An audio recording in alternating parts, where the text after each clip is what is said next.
What would you do if your perfect life shattered in one heartbeat? Jessica was celebrating love under chandeliers and champagne, until she found her fiancé kissing her best friend. Hours later, soaked in rain and whiskey, she locked eyes with a mysterious stranger in a bar. One night changed everything, but what she didn't know was that Blake Carter wasn't just a stranger. He was about to change her life forever. If powerful stories of love, loss, and redemption move you, hit that like button. It helps more people discover love stories worth telling. Drop a comment telling us where you're watching from. We love connecting with you. And be sure to subscribe and ring that bell, because every story I share is chosen to make you feel something real. The rain hammered down on Chicago's streets like bullets from heaven. Every drop seemed to mock Jessica Williams, 27, as she stood under the flickering neon sign of Murphy's Bar. Her white dress clung to her shaking body. Her blonde hair, usually bright and bouncy, now hung like wet ropes around her face. Those blue eyes that once sparkled with laughter were now red and swollen. She clutched her art journal tight against her chest. Inside were drawings of butterflies and rainbows, her way of fighting the darkness that always tried to swallow her whole. The bar door felt heavier than it should have. Inside, warm amber light wrapped around her like a blanket. Jazz music played softly. People laughed and clinked glasses, living their normal lives while hers had just exploded. Rough night, honey? The bartender's kind eyes made her want to cry all over again. Jessica forced her trademark smile, the one that fooled everyone at work. Just testing out my mermaid costume. Think I'll win first place? He laughed and slid her a whiskey. She never drank whiskey. But tonight, nothing was normal. To her left sat a man who looked like he'd stepped out of a magazine. Dark hair slicked back perfectly. Sharp jawline. Expensive suit that probably cost more than her rent. But his gray eyes looked like storm clouds, beautiful and dangerous. You look like someone stole your puppy, Jessica said, trying to lighten the mood. Or maybe your whole pet store. Those storm gray eyes locked onto hers. When he spoke, his voice was deep and quiet like thunder in the distance. You look like you're trying too hard to smile. You don't have to. The words hit her like a slap. Not mean but true. Too true. Her fake smile cracked. Wow. You really know how to make a girl feel special. Only with people who look like they're running from something. Jessica's heart skipped. This stranger saw right through her mask. I'm Jessica, she said, holding out her hand. Professional optimist, part-time disaster. Blake, he replied. His hand was warm and strong. Full-time disaster. They talked.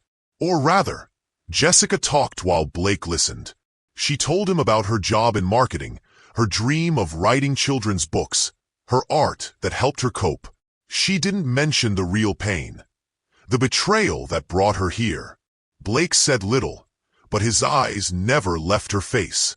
When he did speak, every word felt heavy with meaning. You draw?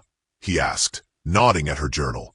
Jessica flipped it open to show him a sketch of a dancing butterfly. Helps me think, or not think, depending on the day. Blake leaned closer. It's beautiful. You're really talented. Heat rushed to her cheeks. Careful, Blake. Compliments like that might make me think you're human. The corner of his mouth almost smiled. Almost. Hours passed in a blur of warmth and whiskey. Jessica felt the ache in her chest slowly fade. She leaned closer to Blake, her voice soft and desperate. Have you ever wanted to forget everything? Just for one night? His eyes darkened. Every day. She didn't know who moved first. But suddenly her hand touched his. His fingers traced her cheek. The space between them disappeared. Just tonight, she whispered. Help me forget. He didn't answer with words. He stood, took her hand, and led her into the night. Jessica woke to empty sheets and harsh sunlight. On the nightstand lay a business card. Blake Carter, CEO, Carter Industries. She stared at it, laughing bitterly. A CEO. Well, at least I have good taste in strangers. Beside the card was her butterfly drawing from the bar. He'd kept it. She dressed quickly, slipping the business card into her pocket like a secret. Outside, Chicago looked different in the daylight. Cleaner, like the rain had washed away yesterday's pain. But yesterday had been the worst day of her life. 24 hours earlier, crystal chandeliers sparkled above the grand ballroom of the Palmer House Hotel. White silk tablecloths gleamed under golden light. Laughter mixed with violin music, creating the perfect soundtrack for dreams coming true. Jessica stood in the center of it all, wearing an elegant white dress that hugged her petite frame. Her blonde hair fell in perfect waves. Her smile could light up the whole room. "Thank you all for being here," she called out, raising her champagne glass. "Tonight is about love, so let's drink like our hearts depend on it." Everyone laughed and cheered. No one saw her hands shaking. No one noticed the fear behind her bright eyes. This was her engagement party with Michael, her boyfriend of 5 years.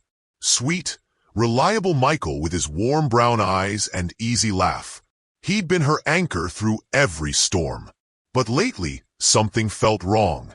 Fewer texts, colder kisses. When she asked, he'd say it was work stress. She believed him because she wanted to. Jessica scanned the crowd for Michael. He stood near the bar with Jessica, her best friend from college. Jessica waved. Michael smiled back, but something flickered in his eyes. Something that made her stomach twist. "You know Michael only picked this hotel because he said the food's better than his love for me," Jessica joked to the crowd, drawing more laughs. But the joke felt hollow. Her art journal sat in her purse. Old habit. When the world got too heavy, she drew butterflies and reminded herself she could still fly. As the night went on, Jessica noticed Michael and Jessica had disappeared. Her heart started racing. She excused herself and went looking. She found them in the hallway near the garden. Michael's lips were on Jessica's. His hands held her the way he used to hold Jessica. Time stopped. Jessica's champagne glass trembled in her hand. "Michael," she whispered. He spun around, panic flooding his face. Jessica couldn't meet her eyes. "Jessica, Michael stopped, took a deep breath like he was diving underwater. "I'm sorry. I love Jessica. I tried to love you, but I can't lie anymore." The words sliced through her like broken glass. Jessica felt the world tilt, but she stayed standing. Her lips curved into that practiced smile. "Well," she said, her voice shaking but still trying to be funny. "At least the cake was good, right?" People were starting to stare. Whispers followed her as she walked away, head high but heart shattered. 3 weeks after that rainy night, Jessica stood on stage at the Chicago Cultural Center. Her green dress sparkled under the lights. Her blonde hair was pulled back in a sleek ponytail. She looked confident, successful, radiant. But inside, she was still the broken girl from the bar. "Every illustration tells a story," she said, pointing to the screen showing her butterfly dancing under stars. "And every story reminds these kids that they matter." The audience applauded. Jessica's heart pounded, not from nerves but from memory. Somewhere in this crowd was Blake Carter, the man with storm-gray eyes who'd helped her forget, even if just for one night. When the presentation ended, her colleague Amy led her toward the reception area. "Jessica, the main sponsor wants to meet you." Jessica's steps slowed when she saw him. Blake Carter in his perfect black suit, looking like he owned the world. Their eyes met across the room, and she felt that same electric jolt from 3 weeks ago. "Mr. Carter," she said with a bright smile. "Fancy meeting you here. Do you always show up where you're least expected?" The hint of a smile played on his lips. "Only when it's worth it." Heat rushed to her cheeks, but she kept her tone light. "Careful, Mr. CEO. Sweet talk like that might make me expect dinner next. They were led to a private meeting room. Jessica presented her project again, her voice passionate as she talked about children who needed hope, who needed to see that they could still dream. Blake listened without interrupting. When she finished, he nodded once. "I'll fund the entire project," he said simply. Jessica's eyes went wide. "Are you serious? You're not joking?" "I don't joke about things that matter." She studied his face, looking for the catch. "Why? And don't say it's just charity." Blake was quiet for a long moment. "Because you reminded me that beautiful things still exist in this world." They started seeing each other. Not dating. Neither called it that. But Blake would text her about grabbing dinner to discuss the project. Jessica would suggest catching a movie for research on storytelling. They were lying to themselves, and they both knew it. Blake took her to comedy shows even though he never laughed. Jessica dragged him to art galleries where she'd make up ridiculous stories about the paintings until the security guards shushed them. But Blake never held her hand in public. Never called her anything but Jessica. When his business associate David asked if she was his girlfriend, Blake's answer was quick and cold. "She's a friend." The word hit Jessica like a punch to the gut. She covered it with a laugh, but it hurt. God, it hurt. The charity gala at Navy Pier was Jessica's biggest night. Her red dress caught every light in the room. Her voice rang clear and strong as she spoke about her book project. "These aren't just pictures," she said, pointing to her butterfly illustrations. "They're promises. Promises that no matter how dark things get, you can still find ways to fly." Blake stood at the edge of the crowd, his gray eyes fixed on her like she was the only thing worth seeing.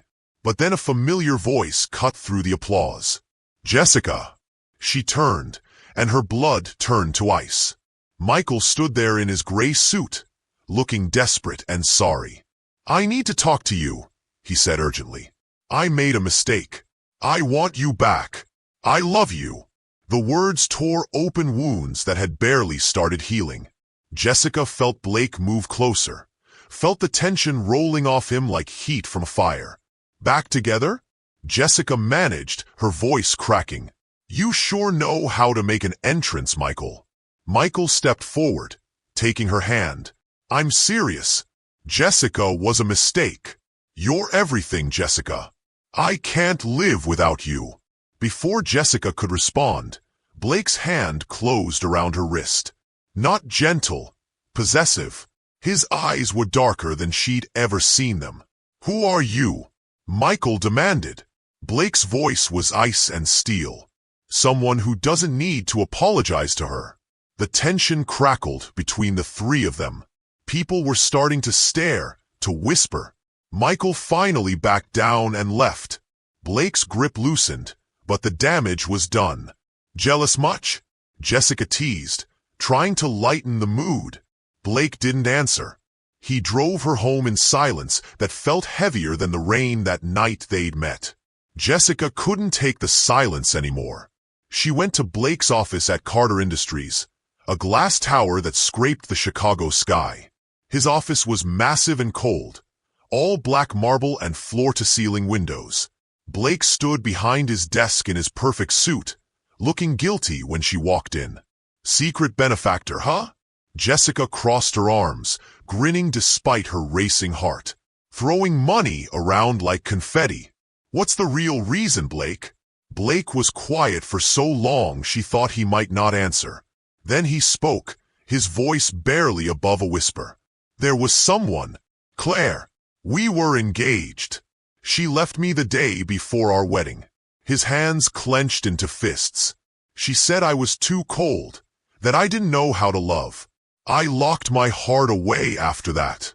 I'm scared that if I open it again, I'll lose everything." Jessica's anger melted into something softer. She pulled out a small drawing from her purse, a butterfly sitting on a storm cloud. "You're not cold, Blake," she said gently. "You're just scared. I get it." But even as she said it, doubt crept in. Was she just a replacement for Claire? A second-choice substitute? The final blow came at Blake's mansion in Lincoln Park. Jessica was there for a project meeting, but while looking around his study, she accidentally knocked over a photo frame. The woman in the picture had blonde hair like hers, blue eyes like hers, the same bright smile. Claire. Jessica's world tilted. She stared at the photo, then at Blake, then back at the photo. "I'm her, aren't I?" she whispered. "I'm just Claire 2.0. Blake opened his mouth, but no words came. Jessica laughed, but it was bitter and broken. "I thought you saw me, but I'm just her shadow." She pulled out her journal and tore out a fresh drawing. A single butterfly, beautiful but alone. She placed it on Blake's desk. "I deserve to be loved for me," she said, her voice steady despite the tears. "Not because I remind you of someone else." She walked out of the mansion, out of his perfect cold world. Each step hurt, but each step was also freedom. Jessica's tiny apartment in Wicker Park felt like a refuge after Blake's mansion. She sat on her old couch, surrounded by art supplies and half-finished drawings. 3 days later, Blake showed up at her door. "We need to talk," she said before he could speak. "But I'll do the talking." She looked him straight in the eyes, her voice calm but final. "You never told me you loved me. Never held my hand where people could see. Called me a friend when it mattered. I spent my whole life trying to prove I was worth loving. I won't do it anymore." Blake stepped forward. "Jessica, you're not her. You're..." "Stop." Jessica held up her hand. "Don't say anything unless you're ready to love me for me. Not because I look like someone from your past." She handed him her journal, filled with their story. The dancing butterfly from their first night. The storm clouds after Michael appeared. The lonely butterfly from just days ago. "This is our story," she said. "Consider it a goodbye gift." Blake gripped the journal like a lifeline. "Jessica, wait." She closed the door between them. On the other side, Blake stood holding the journal that contained her heart, finally understanding what he'd lost. The art exhibition at the Museum of Contemporary Art was Jessica's triumph. Her butterfly illustrations covered the walls, stories of hope and resilience for children who needed both.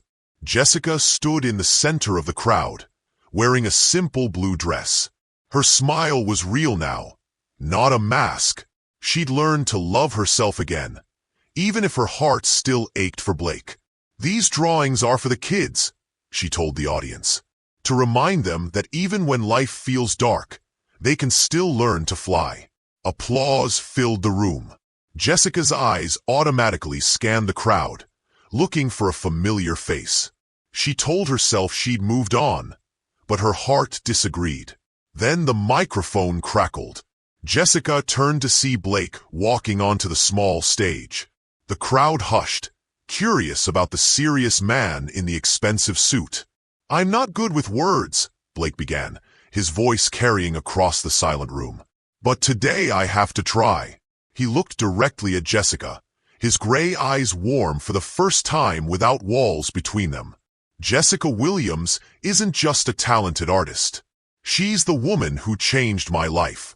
She's the woman I love, not because she looks like anyone else, but because she's Jessica Williams."